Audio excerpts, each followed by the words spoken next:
Hear what educators have to say about a Mississippi House bill that would allow teachers to carry firearms on school campuses. I'm Jory Talley, and I'll have that story. WCBI News at 6 starts now.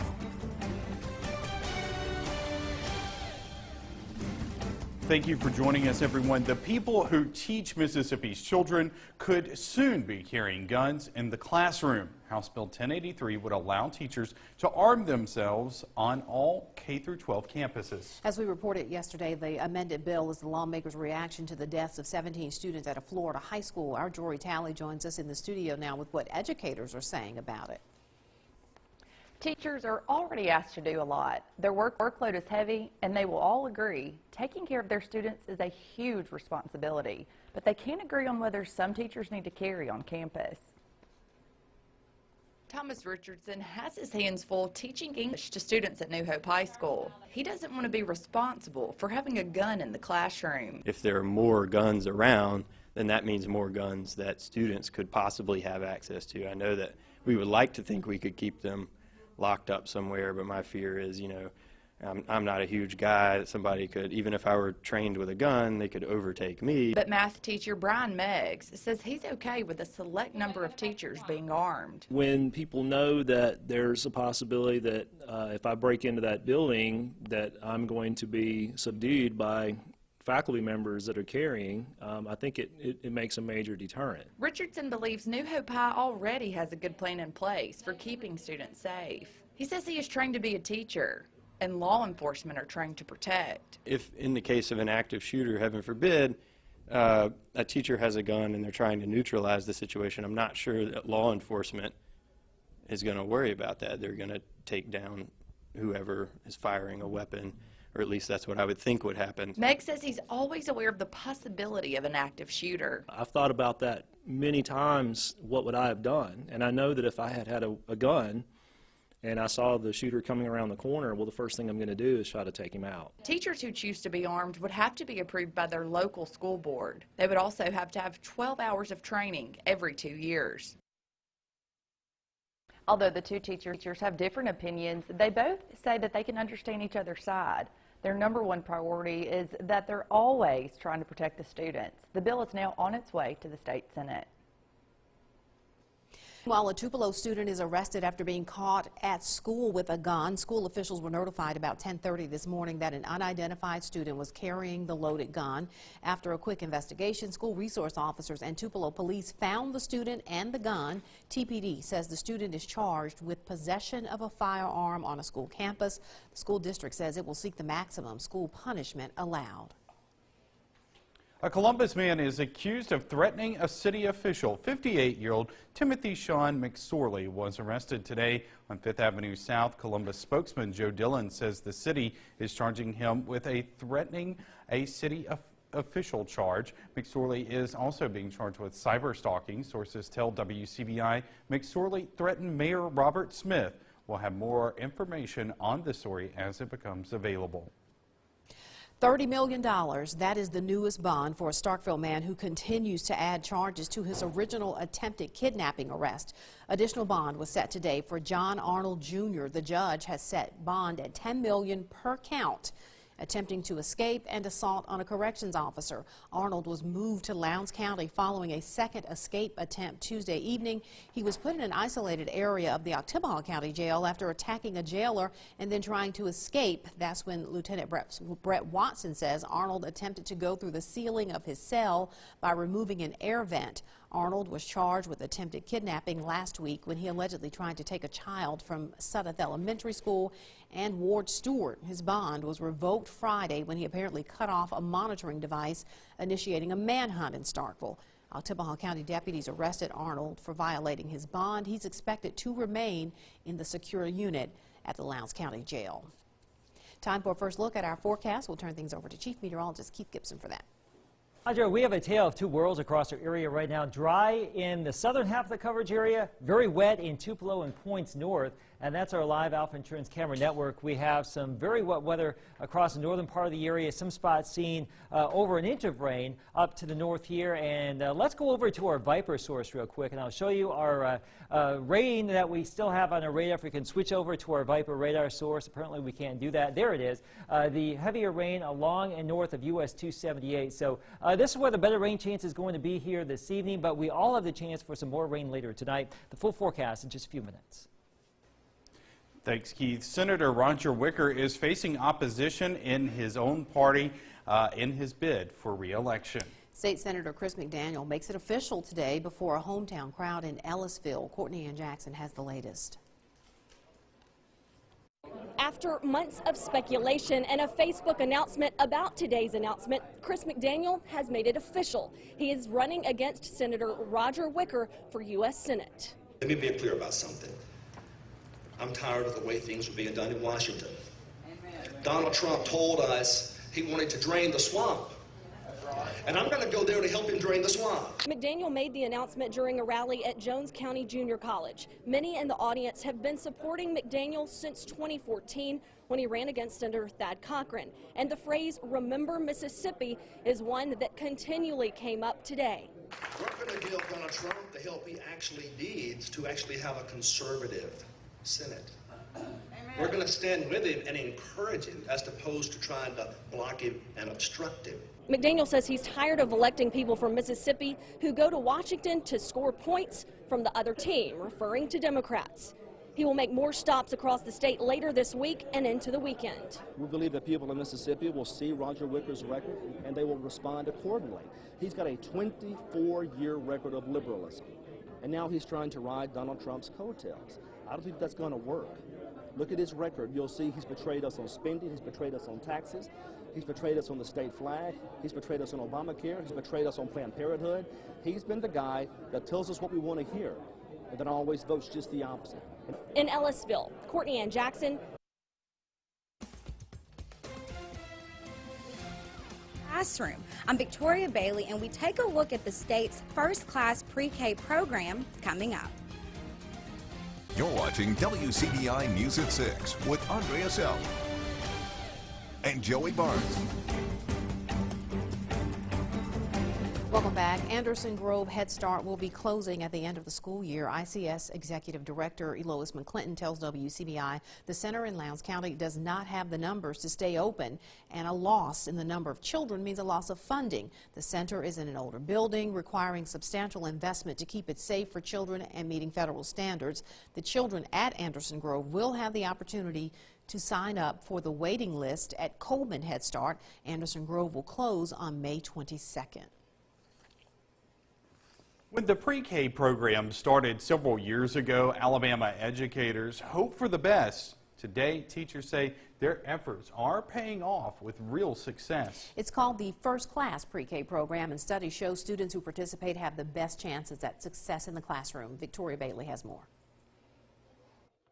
This is really good news. Pre-K students have narrowed the gap in reading and math skills, according to a study done by UAB and the Public Affairs Research Council. Lower income-based and minority students are benefiting the most. Pickens County Head Start Education Manager Vanessa Hopkins says they have to have a plan in place to help the students and the program be successful. We're using the teaching strategy curriculum. And it's not only a curriculum, it's an assessment that we use. And so as the children are learning studies through the curriculum, they're being assessed. And so with the two combined, it's kind of like putting them ahead of the other children. And I see increasing their math and literacy skills. Like Hispanic children who leaped to a 71% improvement in math and 31% improvement in reading, with 26% African American students improving in reading and 37% in math. And Hopkins says it's not just the teachers contributing to those numbers. There are 16 learning centers, and in all those centers, the children are learning something, some kind of skill from those centers. And so when you have Hispanic or other minority children in the classroom, the children learn from each other. So where you have children that are excelling low, when you combine them with children that are at a higher level, they often feedback off of the other peers. Students are not required to attend pre-K, but instructor Evelyn Hinton says the children will benefit for years to come. Because when they come to us, they are just leaving their parents, so they are basically babies. So we have to teach them the beginning skills, all the areas of social, emotional, cognitive, language, physical, science, social studies, so all those areas. Have good manners, good social and cognitive skills. And it makes them good long life learners for the community. And I can say that our children are ready for kindergarten when they leave. In Pickens County, for WCBI News, I'm Victoria Bailey. Due to the limited number of first-class pre-K classrooms across the state, students are selected for the program through a lottery. Enrollment for the 2018-2019 school year is open. There is no fee to register. A local basketball coach says he wants his players and students to reach their full potential, even if they can't reach the rim. Coach Michael Seeger is our Educator of the Week. He coaches basketball and teaches an ACT prep class at East Webster High School. Coach says there are two things he wants his students to learn the value of. I think that the most important thing that we can do as educators is to teach them the value of hard work and relationships. So in the classroom and on the floor, you know, Proverbs 14:23 says that all hard work brings profit, but mere words lead only to poverty. The relationships are what they'll remember long after school or their playing career is over. Coach Seeger will soon be impacting lives halfway across the world. Our Scott Martin will have more on that part of his story coming up on Friday. We've got some 60s and 70s in the region right now. Rain coming down in Tupelo, other spots dry, but we all have the chance for rain tonight and tomorrow. The weekend looks great. The full forecast is next. WCBI's Educator of the Week is brought to you by Food Giant, where your neighbors are the owners.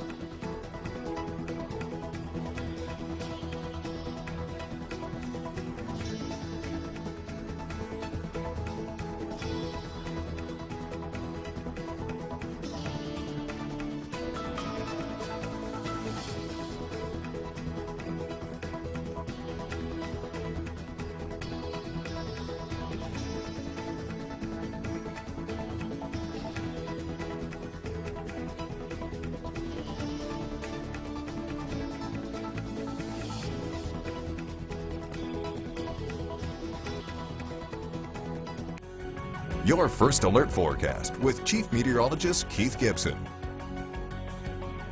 It is great to see you. 6:16 on our Wednesday evening. Look at this, more rain here in Tupelo and parts of Lee County, Itawamba County as well, up towards Tishomingo County. Some additional cells back here down to the west and southwest of Pontotoc, but you're getting in on the rain right there. Just north of Bruce, around Coffeyville as well. So we have some pockets of some pretty good downpours.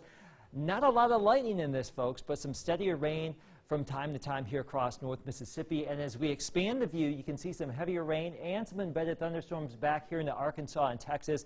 And this activity way out here, that will be swinging on through here later tonight after midnight. So if you're watching down south where we have nothing going on, enjoy your evening, but you'll likely see some rain later on tonight into tomorrow morning.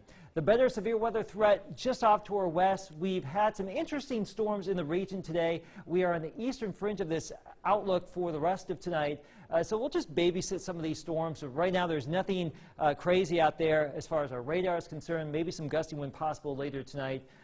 But the big story here continues to be the potential for more heavy rain. We have a couple of ongoing flash flood warnings in our viewing area right now, and still that chance for another 1 to 3 inches of rain through the night, plus or minus.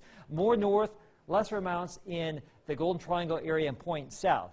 Let's do a little sky cam tour right now. Here's a live look at Columbus. We are dry. We've actually seen a little bit of sunshine late this afternoon, and over into Vernon, Alabama we go. As we move this sky cam network around, you can see we're basically overcast.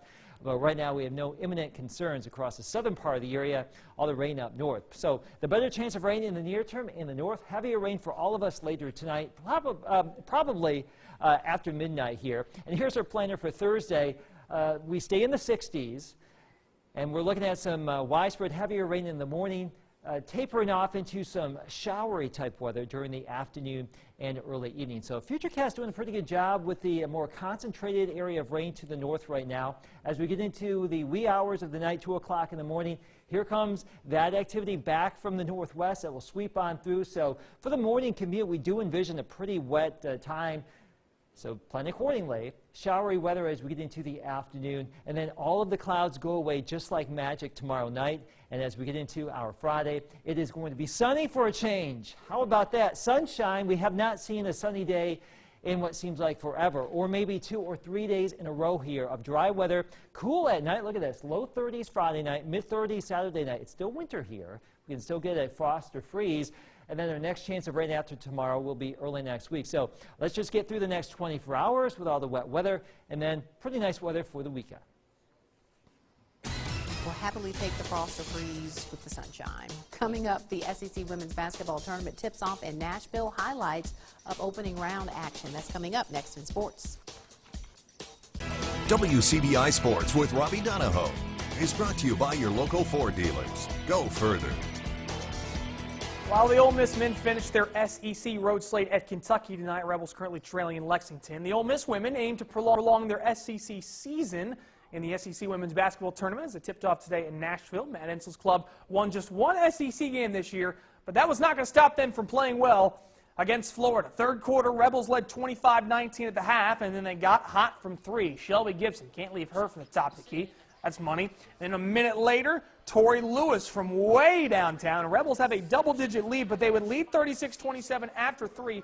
They did not make another field goal in the third quarter after that Tori Lewis three. They went 8 minutes without a field goal. But here's Alyssa Alston coming up clutch with a steal and floater in the lane. Then Alston coming off a screen would find Bree Glover down low on the roll for the easy two. Ole Miss wins 48-43. They advance to play Missouri on Thursday night. Here is that Thursday schedule for you in the SEC Women's Basketball Tournament. Kentucky, Alabama starts off at noon. Ole Miss, Missouri will play at 8 p.m.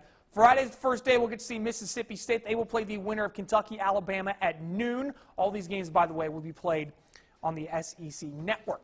SEC men's basketball standings, real quick, just wanted to run through it for you. Mississippi State currently in a tie for 6th. The top 4 teams will get a double bye for the SEC men's basketball tournament. And then she's going to have to have a couple things go their way, one of which Kentucky losing tonight. Doesn't look like that may happen, but Ole Miss has made surprises out of many people before, so we'll see how it all plays out down the road. To spring football, Mississippi State ready to hit the practice field with a new head coach and a new coaching staff. The Bulldogs will be on their 5th defensive coordinator in 5 years this upcoming season as Bob Shoop takes over. Now, Shoop's philosophy is to focus on the personnel over the schemes for his defense. And the one goal and mission for this year's defense is? What is non-negotiable to us is we're going to be in your face. I truly believe in that. And that's something that's important to me. You know, build on relentless pursuit and never-ending pressure. That's what we talk about all the time. And we fell short playing to that style of play at times at Tennessee. I don't think we were as consistent as I'd like us to be. But the things that are important to me are having the ability to stop the run, having the ability to eliminate chunk plays, explosive plays, and having the ability to create takeaways. The phrase we've adopted on the defensive side of the ball is hunt. HTB, hunt the ball. That's what we want to do. We want to hunt the ball in everything that we're doing. And thus far in our handful of weeks working with the guys, that's the mindset, the vision we've tried to create for those guys. And I'm looking forward to seeing that vision play out on the field this spring as we lay the foundation for this team. And lastly, A.J. Brown was visiting with kids in the community today as the star Ole Miss receiver met with 6th grade students at Oxford Intermediate School.